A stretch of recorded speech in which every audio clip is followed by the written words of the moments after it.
Before I get into the demonstration of stitching, I actually wanted to show a completed letter and what it looks like. So the light color, the pink here, is stitched in this scarlet red. The darker brick kind of color here is stitched in this wine. So I'm gonna stitch the main color, the lighter color first, and then I'm going to go in and add the accents. And just to clarify, I'm just going to stitch the main color where it's marked. I'm going to leave space for the accents. So I will start with a waist knot.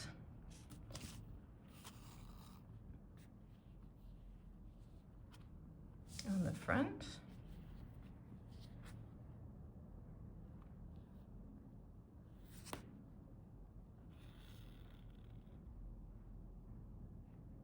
And I'm stitching this in Continental stitch. Every intersection that is marked with the lighter color is what I'm stitching right now.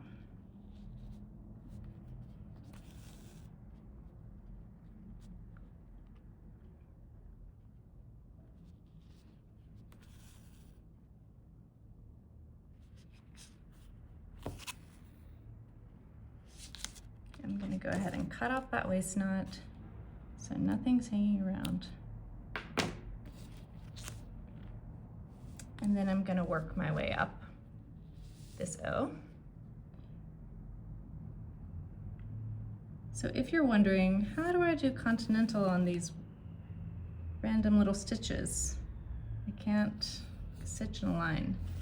All Continental really is encasing the back of the stitch in a stitch, which sounds kind of confusing. But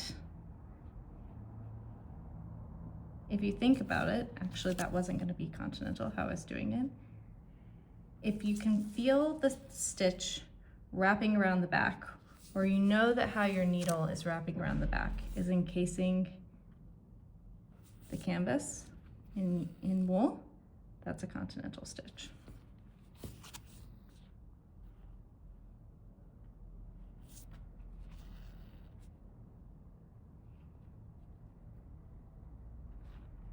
So you don't need to follow a stitch diagram every time. You're just thinking, oh, I'm encasing the back of this in yarn.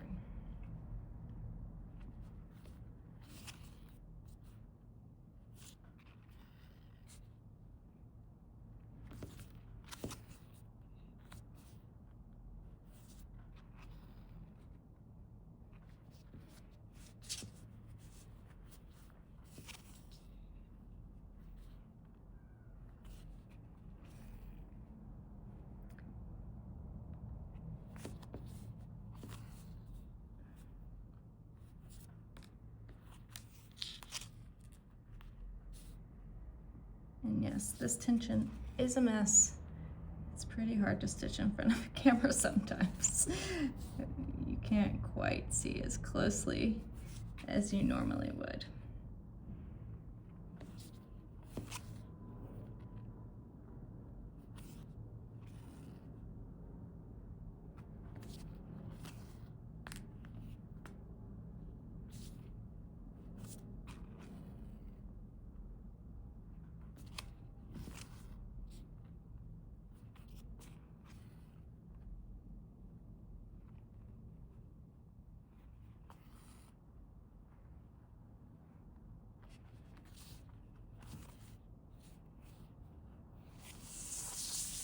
I'm constantly flipping my canvas around because I cannot stitch well in one direction, and Continental requires you to go in both to reverse the stitch. So instead of changing how my hand moves, I just flip the canvas. That's my trick.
coming up to the end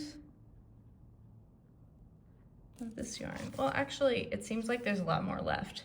Why I say it's the end is I can feel it's just getting harder to stitch. And when you start feeling, not harder to stitch, but it's coming faster. The end is coming faster. And so I'm accidentally yanking on it more. So my tension is getting tighter. And that's what happens when you work to the very, very end of a thread. You can do it, but there is some additional pulling on your yarn.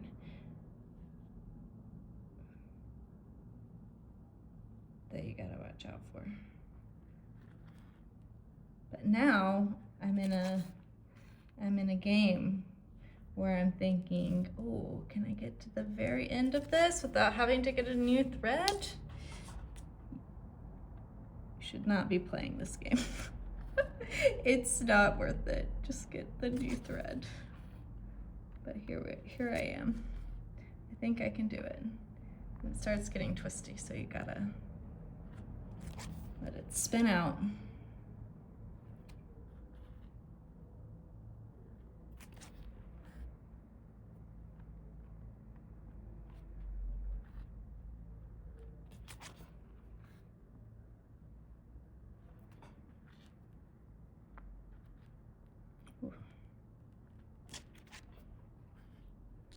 Just made it. Okay, you can see all of the scarlet is filled, and I'm gonna come in and do the maroon. Now let me quickly show how I'm tying off. So I'm just running my yarn through here, through the back of the stitches as normal. And I'm gonna cut pretty, I'm gonna pull it. Well, you don't wanna pull too hard because it's gonna pull that last stitch. I'm gonna pull it and cut really close, snip really close. So when I get to the maroon stage, when I'm adding in the wine or maroon color, I'm actually gonna anchor my thread tail in these existing stitches. You can, of course, do a waist knot, but I am just gonna do this way because I think it's a little easier. And I'm just gonna make sure that the tension is good on both sides, and I'm gonna go for it. Oh, can't see.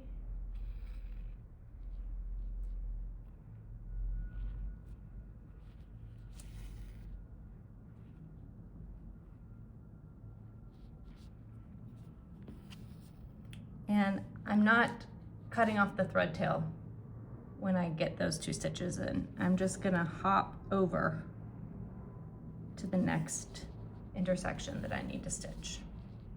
Not cutting thread tails off on every single accent color. That would be a whole lot of work. Just kind of bouncing around the canvas to fill the empty spots. And I can feel on the back of the canvas I'm running into some resistance, and that's because this knot is exactly where that stitch would go. So I'm just gonna cut it. It's secure enough. There's a couple stitches over it.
And I can feel on the back of the canvas also, if I go to my next spot, which is kind of a long way, the yarn is going to be loose on the back. It's going to be hanging out a little bit. So what I'm going to do, just to make it as neat as possible, is to get to that next spot, I'm going to, almost like I'm anchoring a thread tail or tying off a thread tail, I'm just going to tuck it under these stitches so it's held down.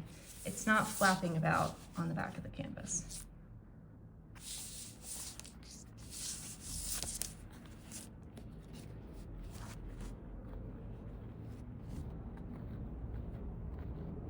Ah, where's the yarn? Here we go.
Okay, all finished, very clean, no threads hanging out. Fabulous. So I'm just going to tie off in the same way.